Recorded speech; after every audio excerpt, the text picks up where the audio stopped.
نحمده ونصلي على رسول الكريم وعلى آله وصحبه وذريته أجمعين رب اشرح لي صدري ويسر لي أمري واحلل عقدة من لساني يفقهوا قولي واجعل لي وزيرا من أهلي آمين يا رب العالمين سبحانك لا علم لنا إلا ما علمتنا إنك أنت العليم الحكيم اللهم ألهمني رشدي وأعذني من شر نفسي آمين يا رب العالمين۔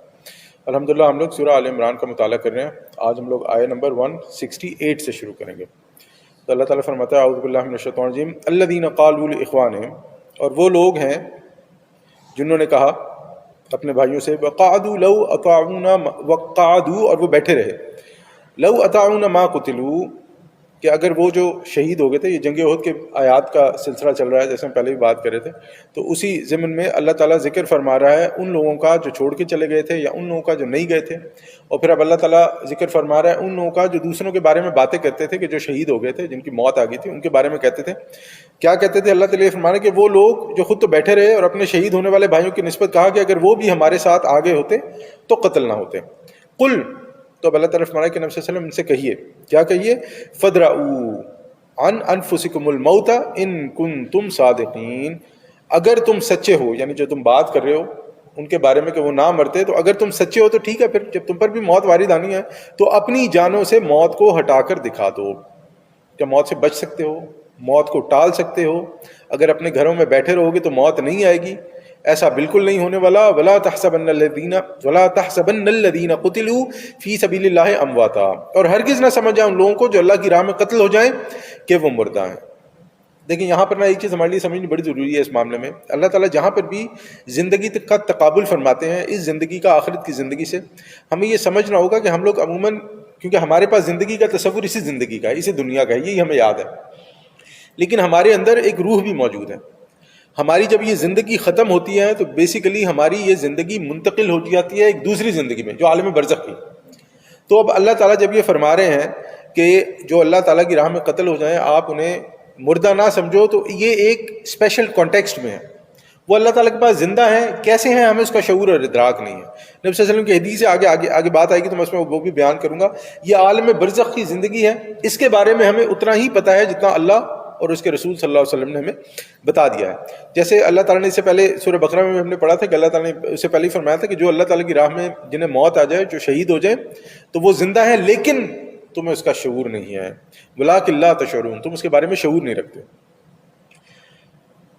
بل احیاء عند ربہم یرزقون، بلکہ وہ تو زندہ ہیں، اپنے رب کے پاس رزق پا رہے ہیں۔ اللہ اکبر۔ اللہ تعالیٰ نے یہاں پہ لفظ زندہ کا استعمال کیا ہے۔ ایسے یہاں پہ نا اس کو ایک مثال سے اگر ہم سمجھنے کی کوشش کریں، دیکھیں ہم سب لوگ پاکستان سے آیا ہے، یہاں سے کوئی انڈیا سے آتا ہے، کوئی سری لنکا، کوئی بنگلہ دیش، یعنی جو بھی کسی بھی کنٹری سے آتا ہے۔ اب ہوتا یہ ہے کہ جو شخص یہاں کبھی آگے رہا نہیں، اس شخص کو یہاں کی زندگی کا شعور اور ادراک نہیں ہے، اسے نہیں سمجھ آتی کیسے یہ زندگی چلتی ہے۔ اس نے کوئی فلمیں دیکھی ہوتی ہیں، وہ کہ دوست احباب سے سنا آتا ہے، جو لوگ یہاں سے جا کے بتاتے ہیں اسے اتنا ہی پتہ ہوتا ہے، کیونکہ وہ خود یہاں نہیں آیا تو اسے یہ سمجھ نہیں آتی ہے کہ یہاں پہ زندگی کیسے چلتی ہے۔ یہاں پہ پر گھنٹے کے حساب سے پیسے ملتے ہیں تو کیسے ملتے ہیں، یہاں کلو کی جگہ پاؤنڈ ہے تو کیسے ہے، یہاں کلو کی میٹر کی جگہ مائل ہے تو کیوں ہے، بہت ساری چیزیں ہوتی ہیں۔ اسی طرح جو لوگ یہاں پر نہیں رہے، اب ان کے فرشتوں کو بھی نہیں پتا کہ پاکستان میں رہنے والے لوگوں کے کیا مسائل ہیں، ان کو پینے کا پانی صاف نہیں ملتا ہے، رہنے کے کیا مسائل ہیں، میڈیکل کے کیا مسائل ہیں، دوائیوں کے کیا مسائل ہیں، ڈاکٹر کے کیا مسائل ہیں۔ بیچارہ غریب آدمی 1000 روپے کی دوائی لینے جاتا ہے تو اس میں 800 روپے سے ٹیکس دینا پڑتا ہے، 200 روپے کی دوائی ہوتی ہے، اور اس 800 روپے میں جو ہے وہ جو گورنمنٹ کے بیوروکریٹس بیٹھے ہیں وہ اس 800 روپے کے ٹیکس کی عیاشی کرتے ہیں۔ اب یہ لوگوں کو نہیں سمجھ آ سکتی، نہ وہاں والوں کو یہاں کی زندگی کی سمجھ آ سکتی ہے، نہ یہاں والے لوگوں کو وہاں کی زندگی کی سمجھ آ سکتی ہے۔ تو یہ جو اللہ تعالیٰ فرماتا ہے نا بل احیاء عند ربہم یرزقون، بلکہ وہ تو زندہ ہے، اپنے رب کے پاس رزق دیے جا رہے ہیں۔ یا اللہ تعالیٰ نے سورہ بقرہ میں فرماتا ہے وَلَٰكِن لَا تَشْعُرُونَ، کہ تم لوگ شعور نہیں رکھتے۔ تو ہم یہ بالکل بھی شعور نہیں رکھ سکتے، اس چیز کو بالکل بھی اپنی عقل پر پرکھ کر نہیں سمجھ سکتے۔ پھر اللہ تعالیٰ فرماتا ہے فرحین بما آتاہم اللہ من فضلہ، شاداں اور فرحاں ہیں اس پر جو کچھ اللہ تعالیٰ نے انہیں اپنے فضل سے عطا کیا ہے۔ جو اللہ تعالیٰ کی راہ میں مر گئے ان کے بارے میں اللہ تعالیٰ فرمایا ہے وَيَسْتَبْشِرُونَ بِالَّذِينَ لَمْ يَلْحَقُوا بِهِم مِّن خَلْفِهِمْ، اور بشارت حاصل کر رہے ہیں ان لوگوں کے بارے میں جو ان کے پیچھے دنیا میں رہ گئے ہیں اور ابھی ان سے نہیں ملے۔ کیا بشارت حاصل کر رہے ہیں؟ اللہ خوف علیہم ولا هم يحزنون، کہ نہ ان پر کوئی خوف ہوگا نہ وہ حزن سے دوچار ہوں گے۔ یستبشرون بنعمت من اللہ وفضل، اور خوشیاں منا رہے ہیں اللہ تعالیٰ کی نعمت کی وجہ سے اور اس کے فضل کی بنا پر۔ ہمیں روایت ملتی ہے مسلم کی جس میں نبی صلی اللہ علیہ وسلم نے فرمایا کہ جو شہید ہو جاتے ہیں، جو اللہ تعالیٰ کی راہ میں اپنی جان دے دیتے ہیں، ان کی روحیں اللہ تعالیٰ کے پاس سبز پرندوں کے جسموں میں ہوتی ہیں، اور ان کے لیے قندیلیں ہیں جو عرش کے ساتھ لٹکی ہوئی ہیں، وہ جنت میں جہاں چاہیں پھرتی ہیں۔ وہ جو وہ ہیں، کیا اسے کہتے ہیں، جن پرندوں کے اس میں ان کی روحیں، وہ جہاں چاہے بھی ہیں وہ پھرتی ہیں، اس کے بعد وہ واپس اپنی قندیل میں آ جاتی ہیں۔ اللہ تعالیٰ ان سے پوچھتا ہے کہ تمہیں کیا چاہیے؟ وہ کہتے ہیں کہ اللہ ہم بڑے خوش ہیں۔ اللہ تعالیٰ پھر پوچھتا ہے، اور پھر وہ کہتے ہیں کہ اللہ تعالیٰ اگر آپ ہمیں کچھ اور بھی دینا چاہتے ہیں، اتنا کچھ آپ نے دیا، اس کے علاوہ اور بھی کچھ دینا چاہتے ہیں، تو ہمارے جسموں میں ہماری روح واپس لوٹا دیں، ہم دوبارہ دنیا میں جائیں اور دوبارہ آپ کے راستے میں اپنی جان دے دیں۔ تو اللہ تعالیٰ فرماتے ہیں یہ نہیں ہو سکتا۔ جو ایک بار جس کا اس دنیا سے رابطہ کٹ گیا، وہ اس دنیا سے چلا گیا، اب اس کے بارے میں دوبارہ جو ہے نا، یعنی کہ وہ دوبارہ اس دنیا میں نہیں آ سکتا۔ تو ان کی بھی یہ بات پوری نہیں کہا جائے، مسلم کی روایت ہے۔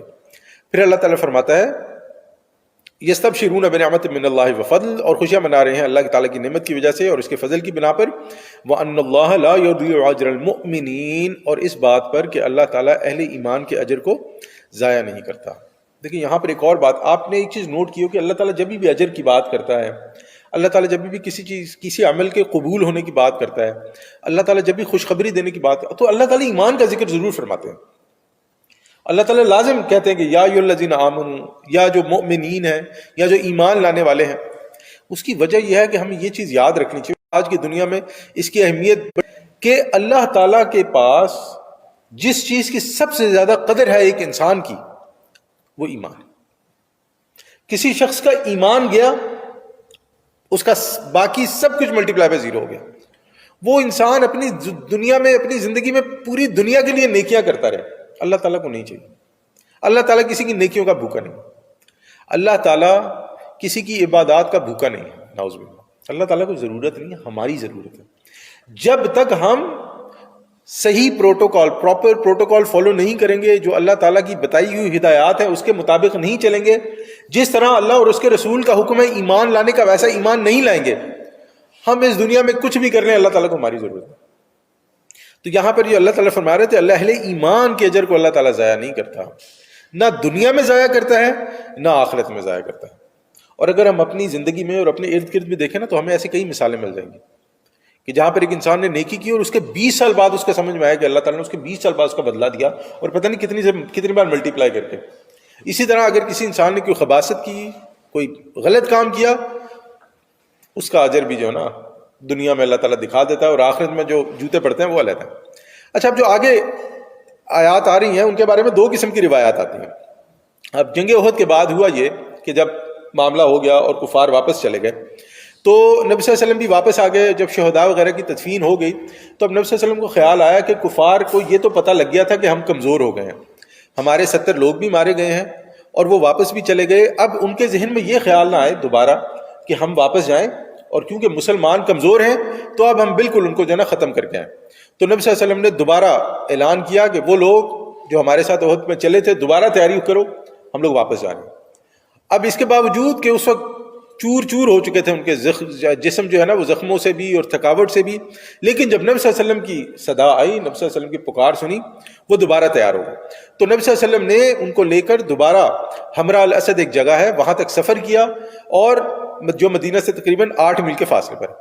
ادھر ابو سفیان جو ہے ان کو بھی اپنی غلطی کا احساس ہو گیا کہ ہم نے واقعی یہ موقع تھا جو ہم نے ضائع کر دیا، تو انہوں نے دوبارہ اپنی فوج کو جمع کیا اور دوبارہ انہوں نے یہ ارادہ کیا کہ ہم واپس مدینہ پر حملہ آور ہوں گے۔ اور ایک تاجر سے روایت میں آتا ہے کہ ایک تاجر سے انہوں نے کہا بھی کہ جاؤ انہیں جا کے بتا دو کہ ابو سفیان دوبارہ آ رہے ہیں، لیکن اتنی دیر میں ابو سفیان کو خبر پہنچ گئی کہ آپ کہاں جا رہے ہو، مسلمان آپ کے پیچھے آ رہے ہیں دوبارہ۔ تو جب ابو سفیان نے یہ سوچا، یہ سنا، تو جو اس کی ہمت تھی وہ بھی جواب دے گی کہ نہیں، ان کو اتنا نقصان پہنچایا پھر بھی نہیں ڈرتے، پھر بھی تیار ہو گئے لڑنے کے لیے۔ تو اب جو ہے نا وہ کفر جو ہے نا وہ ہمیشہ ڈرپوک ہوتا ہے، کفر جو ہے نا اسے اپنی زندگی سے بڑا پیار ہوتا ہے، یہ یاد رکھیے گا۔ بہرحال پھر انہوں نے جو ہے نا ابو سفیان نے وہ کیونکہ اس وقت تک ایمان تو نہیں لے کر آئے تھے، تو انہوں نے تو پھر جو ہے اپنا ارادہ ملتوی کر دیا۔ اور اس طرح ایک اور روایت بیان کی جاتی ہے جو آگے آیات آ رہی ہیں ان کے بارے میں، کہ جب وہاں پر ابو سفیان نے جو کر لیا مسلمانوں کے ساتھ جو ہو گیا، اور ابو سفیان جب میدان چھوڑنے لگے تو انہوں نے کہا کہ بھائی ہم تم سے دوبارہ ملیں گے احد میں، اگلے سال پھر جنگ ہوگی۔ تو اب نبی صلی اللہ علیہ وسلم نے کیا کیا کہ اگلے سال ابو سفیان نے کہا تھا بدر میں تم سے ملاقات ہوگی، تو نبی صلی اللہ علیہ وسلم نے اگلے سال پھر صحابہ کو جمع کیا، کہا ہو جو بھی سارے جمع ہو جاؤ، ہم چل رہے ہیں دوبارہ بدر کے مقام پر جا رہے ہیں۔ اب تیسرا مقابلہ ہوا اور نبی صلی اللہ علیہ وسلم صحابہ کرام کو لے کے بدر پہ پہنچ گئے، اور اس مہم کو بدر صغرا بھی کہا جاتا ہے۔ نبی صلی اللہ علیہ وسلم وہاں پہنچ گئے اور ادھر سے ابو سفیان جو ہے وہ بھی اپنے پورے لاؤ لشکر کے ساتھ حملہ کرنے کے لیے آ گیا۔ اب جب مسلمانوں نے دیکھا کہ ابو سفیان جو ہے وہ تو بہت بڑے بھاری لشکر کے ساتھ اور بہت ساری تعداد میں آئے ہیں، تو اب مقابلے کے لیے کہیں مسئلہ نہ ہو جائے، تو جواب میں اللہ تعالیٰ نے مسلمانوں کو یہ کلمات کہے جو آ رہے ہیں آگے کہ بھئی آپ نے صبر اور توکل کا مظاہرہ کرنا ہے۔ ایک مسلمان کی زندگی میں یہ دو چیزیں بڑی ضروری ہیں، ایک صبر اور ایک توکل۔ ان دو چیزوں کے بغیر جو ہے نا ایک مسلمان کا ایمان کمزور سے کمزور تر ہوتا جاتا ہے۔ بہرحال پھر اللہ تعالیٰ کیا فرما رہے ہیں، اب اس کے تناظر میں آیات کو دیکھتے ہیں۔ اللہ تعالیٰ فرماتے ہیں الذین استجابوا للہ والرسول، اور جن لوگوں نے لبیک کہی اللہ اور اس کے رسول کی پکار پر، من بعد ما اصابہم القرح، اس کے بعد کہ ان کو چرکا لگ چکا تھا۔ لے جی یہاں پر ایک چیز، اس سے پہلے کہ میں آیت کو آگے چلوں، یعنی کہ اللہ جو آیت میں اللہ تعالیٰ فرما رہا ہے کہ اجر عظیم کے مستحق ٹھہریں گے وہ لوگ کہ جو نقصان اٹھانے کے بعد، اپنے عزیز و اقارب کھونے کے بعد، اپنی جان کو جوخم ڈالنے کے بعد بھی جب نبی صلی اللہ علیہ وسلم نے ایک مہم کے لیے پکارا تو فوراً تیار ہو گئے۔ دوسری بات جو میرے اور آپ کے لیے سمجھنے کی ہے کہ ہم جب بھی دین کا کام کریں گے تکالیف آئیں گی۔ ہم کوئی ویسے کام کرتے ہیں تو اس میں تکلیفیں آتی ہیں، تو دین کا کام بھی کریں گے تو ہم تکالیف آئیں گی، مشکلیں آئیں گی۔ اس کا مطلب یہ نہیں ہے کہ انسان ہمت چھوڑ دے یا ہمت ہار دے یا ارادہ ترک کر دے۔ دیکھیں شیطان کی کامیابی اس میں نہیں ہے کہ آپ اپنا کام پورا نہیں کر سکیں۔ بہت سارے کام ہیں جو ہم دین کا ارادہ کرتے ہیں لیکن پورے نہیں کر پاتے، اللہ تعالیٰ کی مرضی نہیں ہوتی، ہم اپنی طرف سے کوشش کرتے نہیں ہوتی۔ اب اس کا مطلب یہ ہے کہ کیا انسان وہ ناکام ہو گیا اللہ تعالیٰ کی نظر میں؟ بالکل نہیں۔ حضرت نوح علیہ السلام 900 سال کی تبلیغ، کتنے لوگ مسلمان ہوئے؟ کسی روایت میں 8، کسی میں 40، کسی میں 50، کسی میں 80، 100 بھی نہیں ہے، 90 بھی نہیں ہے، یعنی 10 پیپل پر 100 ایئر بھی نہیں ہے۔ تو کیا حضرت نوح علیہ السلام نعوذ باللہ ناکام ہو گئے؟ اللہ تعالیٰ نے سورت نازل کر دی نوح، سورہ نوح کے نام سے، اور اللہ تعالیٰ فرماتے ہیں سلام علی نوح، یعنی سلام دیا نوح پر۔ تو اس کا مطلب ہے یہ جو رزلٹ والا پرابلم ہے نا، ہمیں یہ نہیں ہونا چاہیے۔ ہم نے اپنی طرف سے پوری کوشش کرنی ہے، تکلیفیں بھی آئیں گی، مصیبتیں بھی آئیں گی، مسائل بھی آئیں گے۔ شیطان یہ چاہتا ہے کہ یو کوئٹ، کسی طرح آپ چھوڑ دو، بس آپ یہ سمجھ لو کہ یہ تو کام نہیں ہو سکتا تو اب اسے کرنے کا فائدہ کوئی نہیں، and you just turn your back on that. یہ جو بندہ کر لے وہ اللہ تعالیٰ کی نظر میں بھی ناکام اور شیطان بھی کامیاب ہو گیا۔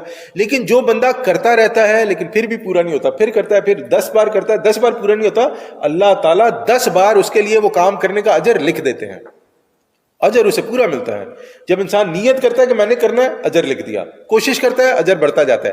اگر کام پورا کر لے تو ملٹی پلائی بائی 700 بھی ہو سکتا ہے۔ اگر کام پورا نہ ہوا ہو تو اللہ تعالیٰ اس کی نیت پر بھی اسے 700 ٹائم اجر دے سکتا ہے۔ اللہ تعالیٰ کے پاس کوئی اجر کی کمی ہے؟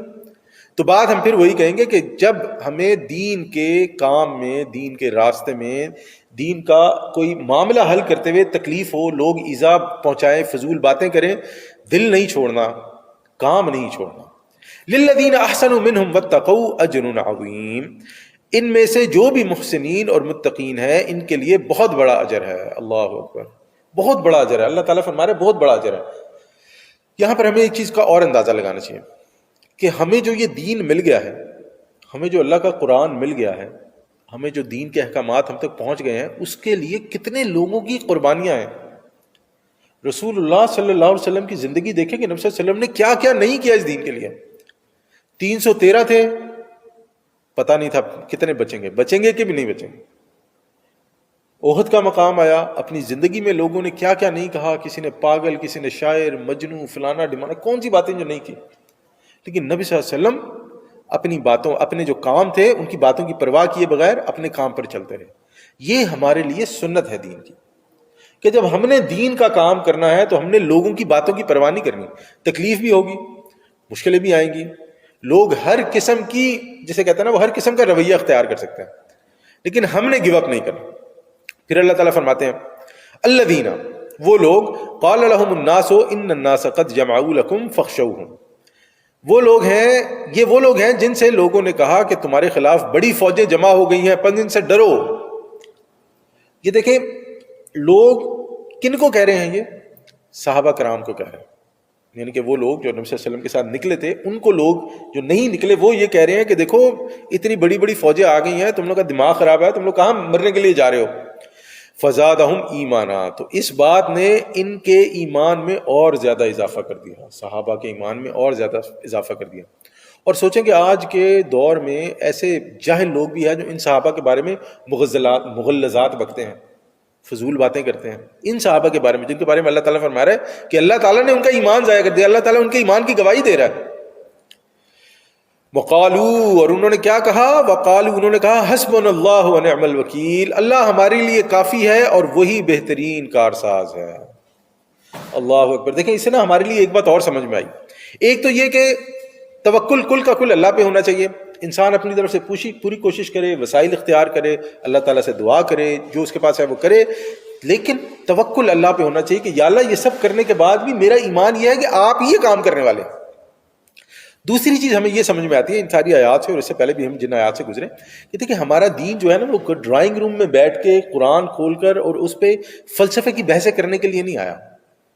ہمارے لیے آج کا ایک بڑا مسئلہ بن چکا ہے نا کہ دین کا یا نبی صلی اللہ علیہ وسلم کی زندگی کا معاملہ، یا اس کو جو ہے نا ایک بڑا یعنی کہ نا اس کی جو اصل روح ہے وہ کہیں پہ گم ہو کے رہ گئی ہے. تو ہمارا اس پہ دوبارہ اس اسٹیٹمنٹ کو دہراؤں گا کہ ہمارا دین ڈرائنگ روم میں بیٹھ کر 2 کلو بریانی کھا کر ایئر کنڈیشن کمرے میں، یا اگر سردیاں ہیں تو ہیٹڈ کمرے میں بیٹھ کے لوگوں کو جسے کہتے ہیں نا چھوٹا دکھانے یا ذلیل کرنے کے لیے نہیں آیا. ہمارا دین آیا ہے کہ ہم اپنی زندگی کو اس دین کے مطابق ڈھالیں.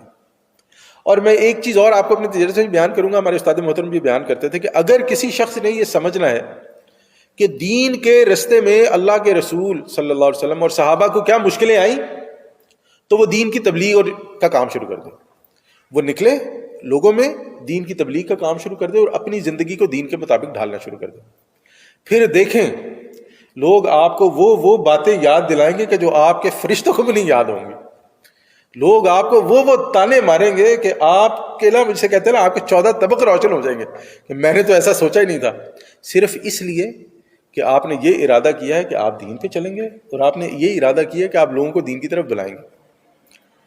کبھی کر کے دیکھیں اور دیکھیں پھر جو ہے نا وہ کیا ہوتا ہے. پھر یہاں پر اس دعا کی جو ہے نا جسے کہتے ہیں اہمیت واضح ہوگی، حسبنا اللہ ونعم الوکیل. پھر سمجھ میں آئے گا کہ یہ دعا کیسے کس دل سے نکلی تھی صحابہ کے دل سے. جب ہم اس پوزیشن میں ہوں گے، اور یہ تو بڑی چھوٹی سی مثال دے رہا ہوں، بڑی چھوٹی سی، کہ آپ دین کا جو نا کام شروع کر دیں، ان لوگوں کو دین کی طرف بلانا شروع کر دیں. بہرحال ہوا یہ کہ پھر جب ان لوگوں نے صحابہ کرام کو یہ کہا جو نبی صلی اللہ علیہ وسلم کے ساتھ نکلے کہ ڈرو، تو اللہ تعالیٰ نے ایمان میں اضافہ کیا، انہوں نے اللہ تعالیٰ سے دعا کی اور یہ لوگ بے خوف ہو گئے. فانقلبوا بنعمت من اللہ وفضل، بس وہ لوگ لوٹ آئے اللہ کی نعمت اور اس کے فضل کے ساتھ. اب ہوا یہ کہ جب ابو سفیان کو پتہ چلا کہ نبی صلی اللہ علیہ وسلم ہمارے تعاقب میں آ رہے ہیں، تو انہوں نے کنی کترائی، رستہ بدلا اور دوبارہ مکہ کی طرف نکل گئے. بدر صغرا کے ہم نے یہ بات کریں اس کے معاملے میں، لم یمسسہم سوء، ان کو کسی قسم کا بھی ضرر نہ پہنچا، کوئی تکلیف نہیں پہنچی. یہ اللہ تعالیٰ کی طرف سے آزمائش تھی جو پوری ہو گئی، کچھ بھی نہیں ہوا، نہ کوئی لڑائی ہوئی، نہ کوئی مرا، نہ کوئی مارا، نہ کوئی جھگڑا ہوا. یہ اللہ تعالیٰ کی طرف سے آزمائش جو پوری ہو گئی. اس سے ہمیں ایک اور چیز سمجھ میں آنی چاہیے، ہمیں سمجھنی چاہیے اس سے ایک اور چیز، کہ جب ہم اللہ کے رستے میں یا اللہ کے دین کا کوئی بھی کام کریں گے تو ضروری نہیں ہے کہ ایکسٹریم پر ہی جانا پڑے. اللہ تعالیٰ بہت سارے معاملات انسان کی آزمائشیں لے کے ہی پورے کر دیتا ہے. یہاں پہ ایک اور چیز سمجھیں گے ہم، یہ بھی بڑا امپورٹنٹ معاملہ ہے. کئی بار انسان پر جب آزمائش آتی ہے نا تو انسان یہ پکار اٹھتا ہے کہ یا اللہ میں نے کیا کیا ہے، میرا کیا قصور ہے، میں نے کون سا ایسا گناہ کر دیا کہ میرے پہ سے آزمائشیں نہیں ختم ہوتی. اور فطری بات ہے، انسان کمزور ہے، انسان گھبرا جاتا ہے، ڈر جاتا ہے، اللہ تعالیٰ کے حضور ایسی بات کوئی نہ کوئی اپنی زبان سے نکال دیتا ہے. اس لیے ہمیں توبہ استغفار کرتے رہنا چاہیے. لیکن یہاں پہ جو ایک سمجھنے کا پوائنٹ ہے وہ یہ ہے کہ دیکھیں ہم لوگ انسان ہیں، کئی بار اللہ تعالیٰ کو ہم بڑے محبوب ہوتے ہیں اور ہمارے اعمال میں کوئی ایسی کوتاہی ہوتی ہے جس کی وجہ سے ہم وہ مقام حاصل نہیں کر پاتے جس پہ اللہ تعالیٰ ہم کو دیکھنا چاہتا ہے. انسان ہے نا، عمل نہیں ہوتا. تو اب اللہ تعالیٰ اپنی طرف سے ہم پر کوئی ایسی آزمائش ڈالتا ہے جس میں ہم صبر کرتے ہیں، اس پہ پورا اترتے ہیں، اور اللہ تعالیٰ ہمارا سٹیٹس ایسے اوپر اٹھا کے اوپر لے جاتا ہے. جہاں ہم نے اپنے اعمال سے پہنچنا ہوتا ہے اسے 10 15 20 100 گنا اوپر اللہ تعالیٰ لے جاتا ہے. اللہ تعالیٰ کے ہر معاملے میں حکمت ہے. کبھی سمجھ آ جاتی ہے الحمدللہ، کبھی 10 سال بعد سمجھ آتی ہے، کبھی 20 سال بعد، کبھی 50 سال بعد سمجھ میں آتی ہے اگر انسان زندہ رہے. وہ کبھی نہیں سمجھ آتی، قیامت والے دن ہی اللہ تعالیٰ سے پتہ لگے گا. اللہ تعالیٰ کے ہر معاملے میں حکمت ہے. تو یہ بات پھر ہم لوگ وہاں سے ہیں جہاں سے شروع کی تھی کہ وہ لوگ جو نکلے یہ ان کے لیے اللہ تعالیٰ کی طرف سے ایک آزمائشی واتبعوا رضوان اللہ، انہوں نے اللہ کی رضا کی پیروی کی، انہیں شرف حاصل ہو گیا اللہ کی رضا کی پیروی کرنے کا. واللہ ذو فضل عظیم، اور یقیناً اللہ تعالیٰ بڑے فضل کا مالک ہے. دیکھیں اللہ تعالیٰ نا بار بار ایسی باتیں کرنے کے بعد اللہ تعالیٰ فرماتا ہے کہ اللہ تعالیٰ حکیم ہے، اللہ تعالیٰ علیم ہے، اللہ تعالیٰ فضل والا ہے، اللہ تعالیٰ اجر دینے والا ہے، اللہ تعالیٰ نے تمہارے لیے تیار کر رکھی ہیں بہت ساری چیزیں. لیکن آپ نے دیکھا ہوگا کہ یہ قرآن پڑھنے کے بعد بھی، یہ تمام چیزوں سے گزرنے کے بعد بھی انسان پر ان چیزوں کا کوئی خاص اثر نہیں ہوتا. یہ آپ نے نوٹ کیا ہوگا کہ اتنا ہونے کے بعد بھی نا انسان پہ ان چیزوں کا خاص اثر نہیں ہوتا. میں آپ کو ایک مثال سے سمجھاتا ہوں اس کی بات. آپ نے دیکھا ہوگا کہ جو شخص صحت مند ہوتا ہے نا، اسے 50 بار نصیحت کی جائے نا کہ یار یہ تم اتنا میٹھا کھاتے ہو، یہ تم سگریٹ پی رہے ہو، یہ تم فضول حرکتیں کر رہے ہو، یہ تمہاری صحت کے لیے بہت خطرناک ہے. وہ کہتا کس نے دیکھی ہے موت ہے، اتنی زندگی ہے، یہ کھا لو وہ پی لو. سنا نا آپ نے. لیکن جب اس پہ آتی بیماری تو اس کے جو ہے نا اسے کہتے ہیں کہ اس کو سمجھ آتی ہے کہ واقعی اتنا کچھ جو یہ مجھے بتا رہے تھے ڈاکٹر اور دوست کہ بیمار ہو جاؤ گے تو پچھتاؤ گے، تو معاملہ جو ہے وہ واقعی بیمار ہونے پہ سمجھ آیا کیا ہے. تو اسی طرح یہ جو اللہ تعالیٰ بار بار کہتا ہے نا اجر ہے اور سمجھ جاؤ اور مومنین کے لیے ہے اور عظیم ہے، فضل والا ہے اللہ تعالیٰ، ہم لوگ بھی اپنی زندگیوں کو اللہ تعالیٰ کے ساتھ کنیکٹ نہیں کرتے. ہم لوگ اپنی زندگیوں کو نبی صلی اللہ علیہ وسلم کے کام کے ساتھ، نبی صلی اللہ علیہ وسلم کی سنت کے ساتھ کنیکٹ نہیں کرتے. اور ہم لوگ تمام کا تمام فضل یہ سمجھتے ہیں کہ مجھے دنیا میں دولت مل گئی، مجھے دنیا میں اولاد مل گئی، مجھے دنیا میں اللہ تعالیٰ نے سب کچھ دیا، مطلب یہی اللہ کا فضل ہے. اور ہو سکتا ہے یہ اللہ تعالیٰ کی بہت بڑی آزمائش ہو سکتا ہے یہ اللہ تعالیٰ کا کوئی بہت ہی بڑا جو ہے نا آپ پر ٹیسٹ ہو.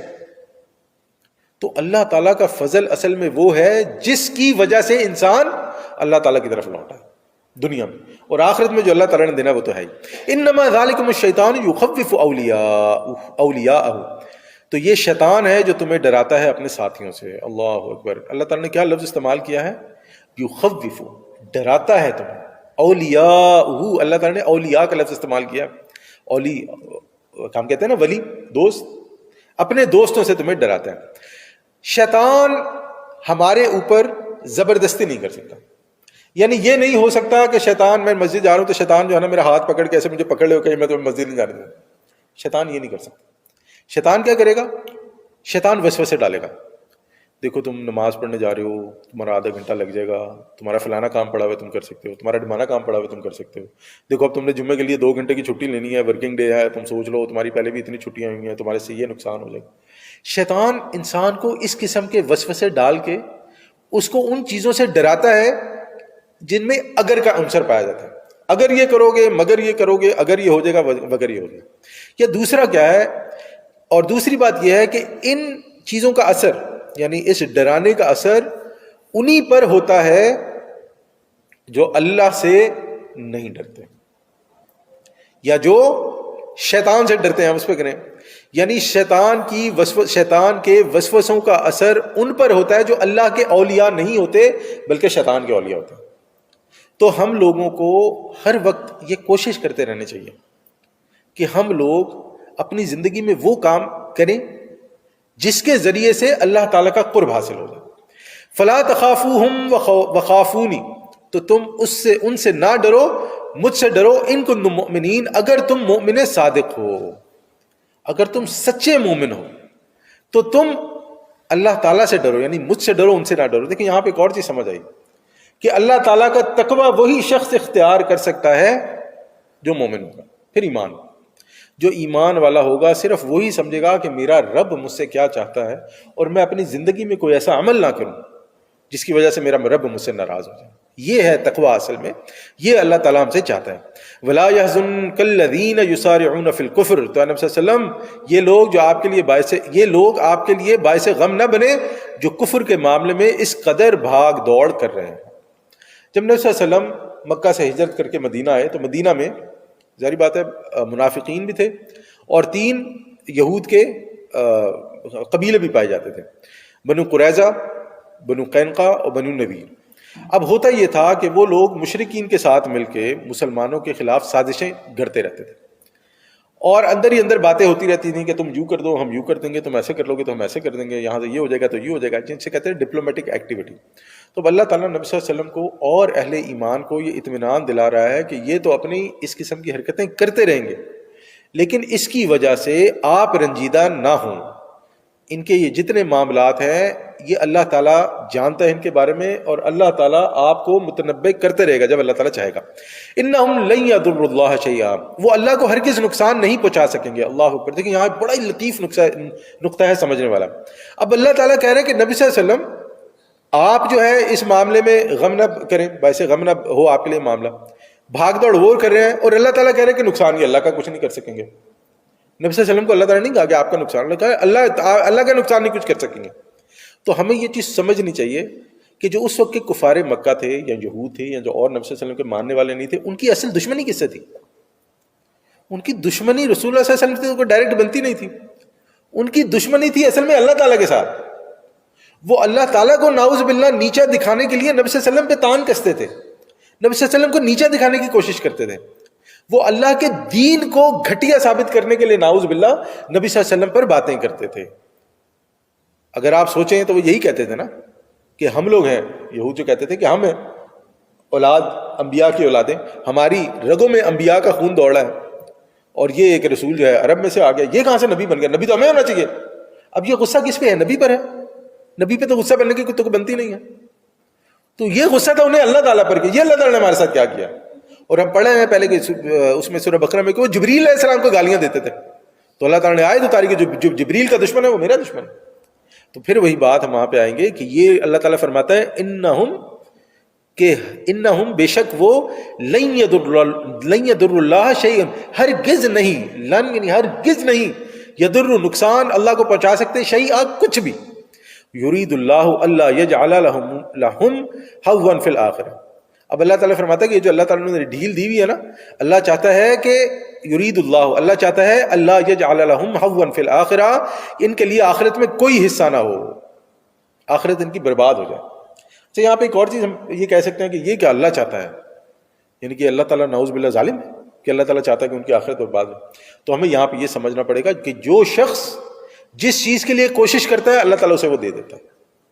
اس دنیا میں جو حرام کے لیے کوشش کرے گا اسے حرام مل جاتا ہے، وہ حرام کھاتا ہے لیکن اس کے پیٹ کو کچھ نہیں ہوتا، بالکل بھلا چنگا ایسا موٹا تازہ رہتا ہے، کوئی فرق نہیں پڑتا، ایکسرسائز کرتا ہے، مسل وسل بناتا ہے، کوئی تکلیف نہیں ہوتی اسے۔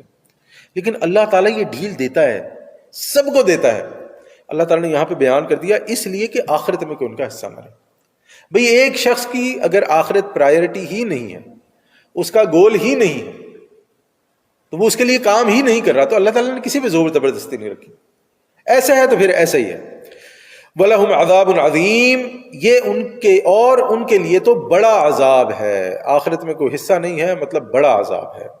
ان الذین اشتروا الکفر بالایمان، ان الذین اشتروا الکفر بالایمان لن یضروا اللہ شیئا، یقیناً جن لوگوں نے ایمان ہاتھ سے دے کر کفر خرید لیا وہ اللہ کو کوئی نقصان نہیں پہنچا سکتے۔ دیکھیں پھر اللہ تعالیٰ کہہ رہے کہ اللہ کو کوئی نقصان نہیں پہنچا سکتے۔ اگر اللہ تعالیٰ نے دین اتارا ہے تو وہ ہمارے لیے، ہمارے فائدے کے لیے ہے۔ اگر اللہ تعالیٰ ہمیں بتا رہا ہے کہ حرام سے بچو تو وہ ہمارے فائدے کے لیے ہے۔ اگر اللہ تعالیٰ نے ہمیں حقوق بتائے ہیں کہ بھائی کے کیا ہیں، بہن کے کیا ہیں، بیوی کے کیا ہیں، بچوں کے کیا ہیں، تو وہ ہمارے فائدے کے لیے ہیں۔ اللہ تعالیٰ کو اس سے کیا فائدہ ہے؟ تو اللہ تعالیٰ فرماتا ہے کہ اگر کوئی کفر کرتا ہے اللہ تعالیٰ کے احکامات کا، نہیں مانتا ہے یا ٹوٹل ایمان کا کفر کرتا ہے، تو اللہ تعالیٰ کو اس سے کوئی نقصان نہیں ہے۔ وَلَهُمْ عَذَابٌ عَلِيمٌ، ان کے لیے دردناک عذاب ہے۔ پہلے فرمایا بڑا عذاب ہے عذاب عظیم، پھر یہاں پہ فرمایا ان کے لیے دردناک عذاب ہے، یعنی کہ ایسا عذاب کہ جو سوچ کے بھی انسان پریشان ہو جائے۔ وَلَا يَحْسَبَنَّ الَّذِينَ كَفَرُوا أَنَّمَا نُمْلِي لَهُمْ خَيْرٌ لِأَنفُسِهِمْ، اور مت سمجھے یہ کافر کہ ہم جو انہیں مہلت دے رہے ہیں تو یہ ان کے حق میں بہتر ہے۔ بولے یہاں تو کافروں کی بات ہے، یہ تو ایسا لگتا ہے کہ اللہ تعالیٰ نے جو ہے نا یہ کافروں میں بریکٹ ہے مسلمان، آ جاتا ہے نا مسلمان باتیں کرتے ہیں، دیکھیں آج آپ کافروں کو دیکھیں، سب کچھ تو ان کے پاس ہے، ٹیکنالوجی ان کے پاس ہے، پیسہ ان کے پاس ہے، ایڈوانسمنٹ ان کے پاس ہے، ان کے پاس یہ بھی ہے وہ بھی ہے، ایسے ہی نا آج کا مسلمان ایسے ہی سوچتا ہے، وہ سمجھتا ہے کہ جتنے کافروں کے پاس یہ جتنی ساری چیزیں ہیں نا، یہ اس کا مطلب ہے کہ فضل تو ان پہ اللہ کا، ہم کون ہیں؟ تو نا یہاں پر ہم ایک چیز سمجھیں گے، یہ بھی بڑی ضروری ہے بات، یہ کہ اللہ تعالیٰ کا قرآن ہے، اس میں سے باتیں جو ہے نا وہ بڑی نکلتی ہیں۔ جو مسلمان، میں اس کو نا ریفریز کرتا ہوں کہ اس دنیا میں انسان ٹیسٹ کے لیے ہے، اللہ تعالیٰ کسی کو دے کے آزماتا ہے، اللہ تعالیٰ کسی سے لے کے آزماتا ہے۔ وہ مسلمان جن کے پاس یہ قوت ہے اور وہ مسلمان جن کے پاس یہ وسائل ہیں کہ وہ دوسرے مسلمانوں کی مدد نہیں کرتے، وہ آخرت میں اللہ تعالیٰ کو جواب دیں، آخرت میں اللہ تعالیٰ کو جواب دیں کہ اللہ میرے پاس وسائل بھی تھے، میرے پاس جگہ بھی تھی، میں اس مسلمان کو کہہ سکتا تھا کہ تم آ کے میرے ساتھ رہ لو اگر تمہارا کسی دوسری جگہ پہ کام نہیں بن رہا ہے، لیکن میں نے کہا کہ نہیں، میں اپنی قوم کی بنیاد پہ تم سے برتر ہوں، میں تمہیں اپنے گھر میں نہیں رکھتا، میں تمہیں اپنے ملک میں نہیں رکھتا، نکلو یہاں سے، دفع ہو۔ اللہ تعالیٰ کو کیا جواب دے گا وہ آخرت میں؟ اسی طرح وہ شخص جو ان مسلمانوں کے رویے کو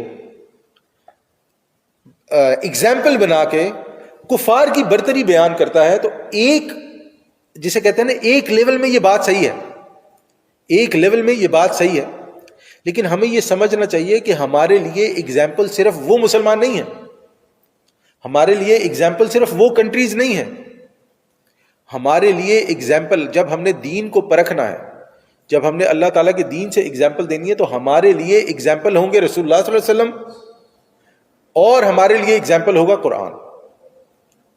اگر کوئی مسلمان دین کے پرخچے اڑا دیتا ہے، دین پہ عمل نہیں کرتا ہے، دین کا بیڑا غرق کر دیتا ہے، ہم اس کے عمل کے جواب دہ نہیں ہیں، ہم اس کے مکلف ہیں کہ اللہ نے ہم پہ کیا فرض کیا ہے، ہم اس کے مکلف ہیں کہ نبی صلی اللہ علیہ وسلم نے ہمیں کیسے کرنے کا حکم دیا۔ اس کے علاوہ باقی اس دنیا میں کوئی کیا کیسے کیوں کرتا ہے، نہ وہ ہمارے لیے اگزامپل ہے، نہ وہ ہمارے لیے آئیڈیل ہے، اور نہ ہی ہم اس کی اس اگزامپل کو یا اس کے اس عمل کو ہم ڈیفینڈ کریں۔ جو غلط ہے وہ چاہے مسلمان کرتا ہے وہ غلط ہے، جو صحیح ہے وہ چاہے کافر کرتا ہے وہ صحیح۔ تو اللہ تعالیٰ فرماتا ہے وَلَا يَحْسَبَنَّ الَّذِينَ كَفَرُوا أَنَّمَا نُمْلِي لَهُمْ خَيْرٌ لِأَنفُسِهِمْ، اور مت سمجھے یہ کافر کہ ہم جو انہیں مہلت دے رہے ہیں یہ ان کے حق میں بہتر ہے۔ کافر بھی نہ سمجھے اور مسلمان بھی نہ سمجھے کہ اگر ایک انسان غلط راہ پر اپنی زندگی گزار رہا ہے، لوگوں کا حق مارتا ہے، اس کے گھر میں اس کے بیوی بچے اس سے خوش نہیں ہیں، اس کے بہن بھائی اس سے خوش نہیں ہیں، اس کے معاملات دوسرے خراب چل رہے ہیں، لیکن وہ کہتا ہے واہ جی واہ میرے پاس کس چیز کی کمی ہے، یہ لوگ مجھے راشن ڈال کے دیتے ہیں۔ ہوتا نا، آپ نے سنا ہوگا، یہ بڑا مسئلہ ہوتا ہے آج کل، یہ راشن ڈال کے دیتی ہے مجھے، جو بڑی میری ماں بنی پھرتی ہے یہ مجھے راشن ڈال کے دیتا ہے، بڑا میرا جو ہے نا پیو بنا پھرتا ہے۔ ہاں، یہ اللہ تعالیٰ بتائے گا پھر کون کس کو راشن ڈال کے دیتا تھا۔ تو ہم لوگ یہ نہ سمجھیں کہ اگر ہم لوگ کسی کا حق مار رہے ہیں، کسی کو تکلیف دے رہے ہیں، کسی کو ایذا پہنچا رہے ہیں، اپنی مرضی کی زندگی گزار رہے ہیں اور یہ کہتے ہوئے آئی ڈونٹ کیئر، نہیں، یو ہیو ٹو کیئر، کیونکہ اللہ تعالیٰ کے پاس ہر چیز کی جواب دہی۔ I have to care because I am born as a Muslim, میں اپنی مرضی سے زندگی نہیں گزار سکتا ہوں۔ اگر ان تمام باتیں جو میں یہ فضولیات کر رہا ہوں، باتیں کر رہا ہوں، اور اللہ تعالیٰ مجھے کچھ نہیں کہہ رہا، تو اللہ تعالیٰ مجھے مہلت دے رہا ہے کہ ابھی بھی وقت ہے، پلٹ آؤ۔ ورنہ آپ نے دیکھا ہوگا، اور آپ نے ڈیفینیٹلی دیکھا ہوگا کہ انسان بستر مرگ پہ ہوتا ہے اور اللہ تعالیٰ اس سے قوت گویائی چھین لیتا ہے، اللہ تعالیٰ اسے سوچنے سمجھنے کی صلاحیت چھین لیتا ہے۔ پڑا ہوا ہے، دیکھے جا رہا ہے، اسے بات کرو تو وہ آپ اسے پوچھو کہ تمہارا کیا حال ہے، تو وہ کس سے کہانیاں سنانی شروع کر دے گا۔ آپ اسے کچھ بات کریں گے وہ کچھ جواب دینا شروع۔ اللہ تعالیٰ توفیق چھین لیتا ہے انسان سے توبہ کرنے کی۔ تو اللہ تعالیٰ کفار کی بات کر رہا ہے کہ یہ کفار یہ نہ سمجھیں کہ ان کو جو مہلت دی جا رہی ہے تو ان کے حق میں بہتر ہے، اسی طرح مسلمان بھی یہ نہ سمجھے جو کفر کرتے ہیں کہ اگر اللہ تعالیٰ انہیں مہلت دے رہا ہے تو ان کے حق میں بہتر ہے۔ انما نملی لہم لیزدادوا اثما، تو ہم ان کو صرف اس لیے ڈھیل دیتے ہیں تاکہ وہ گناہ میں اور اضافہ کر لیں۔ ہم نہ اگر اپنی زندگی میں دیکھیں اور اپنے ارد گرد لوگوں کی زندگی میں دیکھیں نا، تو ہمیں ایسی کئی مثالیں مل جائیں گی کہ ایک انسان اپنی زندگی میں کیا غلطی کرتا ہے اور اس کا خمیازہ اسے کئی بار 20-25 سال بعد جا کے بھگتنا پڑتا ہے۔ آپ اپنی زندگی یا اپنے جو ہے نا عزیز و اقارب کی کہیں کی بھی زندگی دیکھ لیں کہ غلط کام کرتا ہے انسان، حقوق پورے نہیں کرتا ہے، اور پھر اس کا خمیازہ اسے 20-25 سال بعد جا کے بھگتنا پڑتا ہے۔ یہ تو دنیا میں ہے، تو جو آخرت میں معاملہ ہے وہ تو اللہ تعالیٰ ہم سب کو معاف فرمائے۔ وَلَهُمْ عَذَابٌ مُّهِینٌ، ان کے لیے اہانت آمیز عذاب ہے، ذلت والا عذاب ہے۔ دنیا میں بھی سکون نہیں ہے، دنیا میں بھی جسے کہتے ہیں نا لوگ گھٹیا ہی بولتے ہیں انہیں، دنیا میں بھی ان کے لیے معاملات خراب ہوتے ہیں، اور آخرت کا معاملہ بھی اللہ تعالیٰ ان کے لیے، یعنی کہ اللہ تعالیٰ ان پہ رحم فرمائے، لیکن اللہ تعالیٰ فرمائے کہ پھر رحم نہیں ہے آخرت میں ان کے لیے۔ ما کان اللہ لیذر المؤمنین علی ما انتم علیہ، اللہ وہ نہیں کہ چھوڑے رکھے مسلمانوں کو اس حالت میں جس پر تم ہو، حتی یمیز الخبیث من الطیب، یہاں تک کہ وہ خبیث کو طیب سے ممیز کر دے۔ ایک تو اس کانٹیکسٹ میں بات آ گئی مسلمانوں کے کہ جو اس وقت جو معاملہ ہو رہا تھا کہ اللہ تعالیٰ نے کہا کہ جو آپ پر آزمائشیں آ رہی ہیں، جو آپ کے لیے مشکل حالات آ رہے ہیں، اللہ تعالیٰ پاک اور خبیث لوگوں کو الگ کر دینا چاہتے ہیں۔ تو یاد رکھیں دنیا میں بھی انسان کا یہی معاملہ ہے، دنیا میں بھی جو آزمائشیں آتی ہیں انسان کے اوپر، اگر انسان اپنے آپ کو ایمان پر پکا نہ رکھے اور راہ راست سے بھٹک جائے تو پھر وہ بھی خبیثوں میں ہی شمار ہوگا۔ آپ نے دیکھا ہوگا بڑے بڑے لوگ ہوتے ہیں، مشکل آتی ہے، مسائل آتے ہیں، اللہ یہ کہ ہم کسی کے لیے وہ نہیں رکھتے، جسے کہتے ہیں نا ہم سب کے لیے اچھا ہی گمان رکھتے ہیں، لیکن کئی ایسے لوگ آتے ہیں اپنے ایمان سے پھر جاتے ہیں۔ مجھے ایک ڈاکٹر سے میری ملاقات ہوئی، محفل میں تھا میں، تو اب وہ ڈاکٹر مجھ سے بات کرے، پاکستان کی، نام بھی مسلمانوں اور سب، تو میں نے کہا کہ وہ مسجد میں آیا کریں، یہاں پہ میں وہ کرتا ہوں۔ اس نے کہا نہیں میں کرسچن ہوں۔ اچھا میرے لیے، میں نے کہا شاید مجھے ایسے لگ رہا تھا، تو میں نے کہا اچھا آپ کہاں سے ہیں؟ اس نے کہا نہیں وہ میرے والد صاحب یہاں آئے تھے اور وہ یہاں کے کرسچن ہو گئے۔ Now this was something which was shocking for me۔ اب میرے لیے ڈاٹس کنیکٹ کرنے کوئی مشکل نہیں رہے کہ اس کے والد صاحب جب یہاں آئے ہوں گے اور کیسے آئے ہوں گے ہم سب کو پتا ہے، اور انہوں نے اپنا ریلیجن کیوں بدلا ہوگا یہ بھی ہم سب کے لیے گیس کرنا کوئی مشکل نہیں، ہم سب یہاں رہتے ہیں، ہمارے سامنے ایسے 50 مثالیں ملتی ہیں، اور میرے سامنے ایسے ابھی بھی کئی لوگ ہیں کہ جنہوں نے یہاں رہنے کے لیے اعلان کر دیا کرسچن بالکل۔ تو بات یہ ہے کہ اللہ تعالیٰ خبیثوں کو طیب سے ممیز کر کے رہتا ہے، اور میں یہ بارہا بار کہتا ہوں، ایک بار پھر اس کو دہراؤں گا کہ ایک انسان کا جو اصل ہوتا ہے نا، اندر اصل جو اس کی نیت ہوتی ہے، اگر صاف ہو تو بھی، گندی ہو تو بھی، اللہ تعالیٰ کم از کم جو اس کے آس پاس کے لوگ ہوتا ہے نا ان پہ کھول دیتا ہے۔ اور ایک بات اور کا میں اس میں اضافہ کروں گا کہ یہ بات یاد رکھے گا کہ انسان یہ نہ سمجھے کہ اگر اس کی زندگی میں یہ معاملہ کھل گیا ہے تو مرنے کے بعد نہیں کھلے گا۔ مرنے کے بعد بھی اللہ تعالیٰ ایسے لوگوں کو جو ہے نا بالکل جسے کہتے ہیں نا کھول کے نمایاں کر کے اس کے لفظ وہ ننگا کر دیتا ہے اللہ تعالیٰ ایسے لوگوں کو ان کے مرنے کے بعد بھی۔ اور لوگ پھر ان کے لیے دعائیں مغفرت کرنے کی بجائے کہتے ہیں کہ پتہ نہیں کی کر گیا، پتہ نہیں اللہ انہیں معاف کرے گا، پتہ نہیں ان کی معافی بھی ہوتی ہے کہ نہیں ہوتی۔ اللہ تعالیٰ سے ڈرتے رہنا چاہیے۔ بہرحال پھر اللہ تعالیٰ فرماتا ہے وما کان اللہ لیطلعکم علی الغیب، اللہ تعالیٰ کا یہ طریقہ نہیں ہے کہ وہ تمہیں غیب کی خبریں بتائے، ولکن اللہ یجتبی من رسلہ من یشاء، لیکن اللہ منتخب کر لیتا ہے اپنے رسولوں میں سے جس کو چاہتا ہے غیب بتانے کے لیے۔ لے جی ایک اور ہمارا بڑا ہاٹ ٹاپک ہوتا ہے مسلمانوں میں، نبی صلی اللہ علیہ وسلم کو علم غیب تھا کہ نہیں تھا؟ آپ دیکھا ہوگا وہ کہتا ہے یہ کافر ہے، وہ کہتا ہے نہیں مانتا، وہ کہتا ہے یہ کافر ہے، وہ مانتا ہے۔ تو ہمیں ایک چیز کو سمجھ لینا چاہیے کہ جو کل کا کل علم غیب ہے وہ صرف اور صرف اللہ کے پاس ہے، جو کل کا کل علم غیب۔ اب بھائی نبی صلی اللہ علیہ وسلم کہہ رہا ہوں، ہم اس کائنات کتنی بڑی ہے ہمیں نہیں پتا، اندازے ہیں، کتنی دور کیا ہے ہمیں نہیں پتا، اندازے ہیں۔ آج سے 50 سال پہلے جو نالج تھا وہ اب بالکل آؤٹ ڈیٹڈ ہے، ہمیں بالکل نہیں پتا۔ تو جب اللہ تعالیٰ یہ فرما رہے ہیں کہ نبیوں کے بارے میں اللہ تعالیٰ یہ فرما رہے ہیں کہ اللہ تعالیٰ جس کو منتخب کر لیتا ہے اپنے رسولوں میں سے اس کو غیب بتا دیتا ہے، تو اللہ تعالیٰ نے نبی صلی اللہ علیہ وسلم کو 7واں آسمان دکھایا، نبی صلی اللہ علیہ وسلم کو انبیاء اور رسول سے ملایا، فرشتے دکھائے، جنت دکھائی، جہنم دکھایا، سدرۃ المنتہا پہ لے کے گیا۔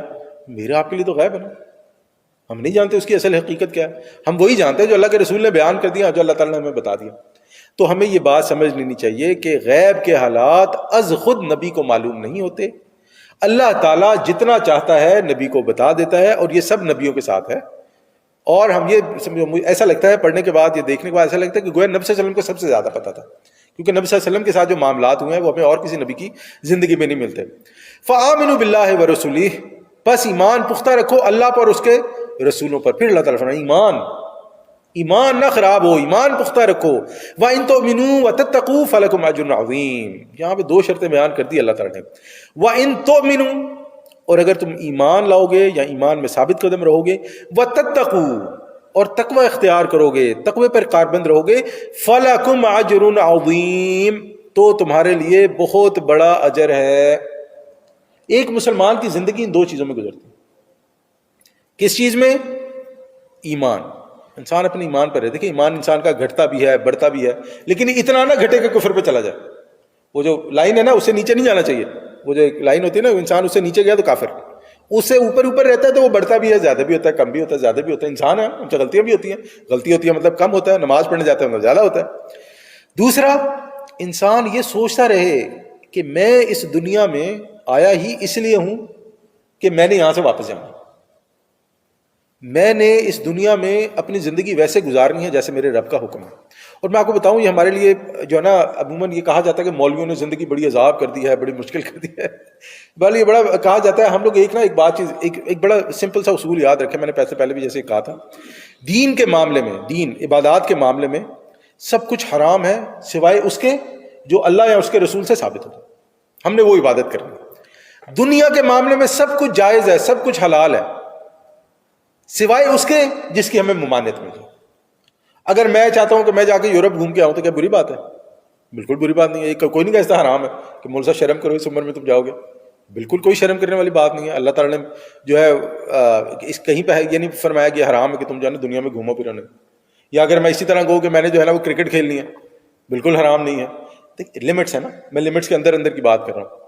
اسی طرح اور دنیا کے بہت سارے معاملات ہیں، میں کوئی پھل کھانا چاہتا ہوں، کھانا کھانا چاہتا ہوں، فروٹ کھانا چاہتا ہوں، کچھ بھی کرنا چاہتا ہوں، لیکن اب میں کہوں کہ میں کاروبار اللہ تعالیٰ نے ہر قسم کا حلال رکھا، لیکن میں نے کہوں کہ میں جوا کھیل کے پیسے کمانے، اللہ تعالیٰ نے 50,000 قسم کے جو ہے پھل رکھے ہیں، فروٹ رکھے ہیں، جوس رکھے ہیں، لیکن میں کہوں کہ میں نے شراب میں منہ مار رہا ہے۔ اللہ تعالیٰ نے میرے لیے جو ہے وہ نکاح کو حلال کیا ہے، لیکن میں کہوں کہ میں نے منہ اپنا کالا ہی کروانا ہے، اب اس کا تو پھر کوئی جواب نہیں۔ تو اللہ تعالیٰ، یہ زندگی، یہ دنیا اتنی مشکل نہیں ہے، صرف چند ایک چیزیں ہیں جو دنیاوی معاملات میں حرام ہیں اصولی طور پر۔ اگر انسان کو یہ بات سمجھ آ جائے تو انسان بڑی آسانی سے اپنی زندگی بہت اچھے طریقے سے جی سکتا ہے، اور اللہ تعالیٰ کا تقوی اختیار کرنا اس کے لیے کوئی بڑی بات نہیں ہوگی۔ اور پھر اللہ تعالیٰ فرماتا ہے وَلَا يَحْسَبَنَّ الَّذِينَ يَبْخَلُونَ بِمَا آتَاهُمُ اللَّهُ مِنْ فَضْلِهِ هُوَ خَيْرٌ لَهُمْ۔ اللہ اکبر۔ اللہ تعالیٰ فرماتا ہے نہ خیال کریں وہ لوگ جو بخل کر رہے ہیں اس مال میں جو اللہ نے انہیں دیا ہے اپنے فضل میں سے، کہ یہ بخل ان کے حق میں بہتر ہے۔ دیکھیں، ایک تو اللہ تعالیٰ نے یہاں پہ مال کی بات کر دی نا، کہ جو بھی اللہ تعالیٰ نے عطا کیا ہے وہ اللہ تعالیٰ کے فضل سے، اگر کوئی اللہ تعالیٰ کے راستے میں خرچ نہیں کرتا ہے تو یہ اچھا نہیں کر رہا۔ لیکن ہم یہاں پر ایک اور چیز کو دیکھیں گے کہ اگر کوئی شخص یہ کرتا ہے، یعنی کہ بخل نہیں کرتا ہے اور اللہ کے معاملے میں خرچ کرتا ہے، اللہ میں ایک بار پھر کہوں گا آپ اپنی زندگی میں بھی جائزہ لیں اور اپنے آس پاس کے لوگوں کا بھی جائزہ لیں۔ شرط ہے ایمان، یہ جو ہے نا یہ باٹم لائن ہے، شرط ہے ایمان، دکھاوا نہیں ہونا چاہیے۔ جو اس ایمان سے، اس یقین سے خرچ کرتا ہے کہ یہ میرے رب کا دیا ہوا ہے اور میں اس لیے خرچ کر رہا ہوں کہ اس سے میری کمی نہیں آئے گی، میرے کام میں، میری چیزوں میں، میری زندگی میں، میرے مال میں، اللہ تعالیٰ اسے کبھی کسی چیز کی کمی نہیں ہونے دیتا۔ اس کے پاس بینک میں $1,00,000 نہیں ہوں گے، میں بینک بیلنس کی بات نہیں کر رہا ہوں، میں کمی کی بات کر رہا ہوں۔ اللہ تعالیٰ اس کو صحت کا مسئلہ نہیں آنے دے گا، اللہ تعالیٰ اس کو سکون کا مسئلہ نہیں آنے دے گا، اللہ تعالیٰ اس کے گھر میں برکت رکھے گا، اس کے بچوں میں برکت رکھے گا، اللہ تعالیٰ اس کی زندگی میں بھر دے گا برکت۔ شرط اللہ کے لیے، خالصتاً اللہ کے لیے، اس لیے نہ ہو کہ میں یہاں بیٹھا، درس کی بات کر لیتے ہیں، میں یہاں بیٹھا درس اس لیے دے رہا ہوں کہ واہ جی واہ 40-50 لوگ سامنے بیٹھتے ہیں، میری بڑی واہ واہ ہو جائے گی جب یہ باہر جا کے کہیں گے کہ مولوی صاحب نے یہ کہا۔ اگر میں نے یہ کیا تو واہ واہ ہوئی، مطلب میرا جتنا اجر تھا جو میں نے اللہ سے لینا تھا وہ سب واہ واہ میں ختم ہو گیا۔ قیامت والے دن اللہ تعالیٰ کہے گا تم نے واہ واہ کے لیے کیا تھا، وہ لوگوں نے کر دی، جاؤ ان سے اجر لو،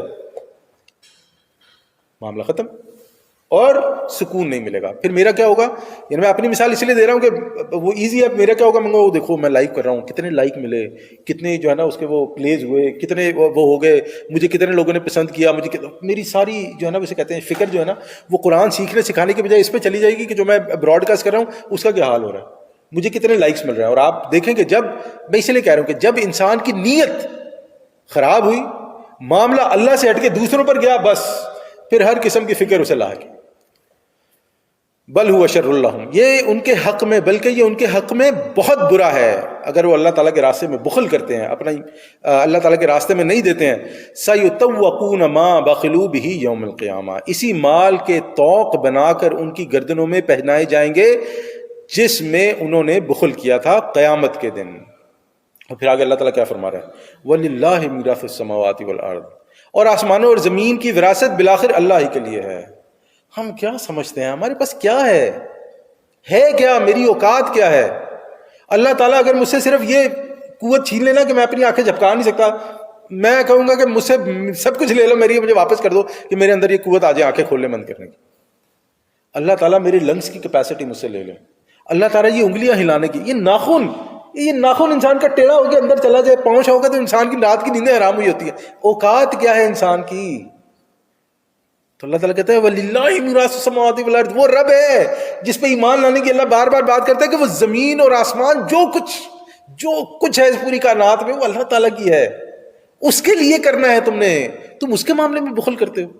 یعنی آج ہمیں دنیا کا کوئی بڑا امیر ترین شخص کہے نا کہ تم میرے لیے کام کر دو، ہم بھاگے بھاگے جائیں گے۔ کوئی سیلیبریٹی کی ایگزامپل لے لیتے ہیں، کوئی بڑا سیلیبریٹی ہو ہالی ووڈ بالی ووڈ کہیں کا بھی، وہ کچھ کہتے ہیں نا آپ سے فیور چاہیے تو ہم بھاگے بھاگے جائیں گے، وہ بہت بڑا آدمی ہے مجھے اس کے لیے کام کریں۔ تو اللہ تعالیٰ تو فرماتا ہے میراث السماوات والارض، کہ وہ اللہ جس کے پاس زمین اور آسمان کی میراث ہے۔ واللہ بما تعملون خبیر، اور جو کچھ تم کر رہے ہو اللہ اس سے باخبر ہے، کس نیت سے کر رہے ہو اللہ اس سے باخبر ہے، کیا چاہتے ہو اللہ اس سے باخبر ہے۔ تو ہم نے جو بھی پڑھا جو بھی سنا، اللہ تعالیٰ سے دعا ہے کہ اللہ تعالیٰ ہمیں اس پر عمل کرنے کی توفیق عطا فرمائے، اللہ تعالیٰ ہمیں اسے سمجھنے کی توفیق عطا فرمائے۔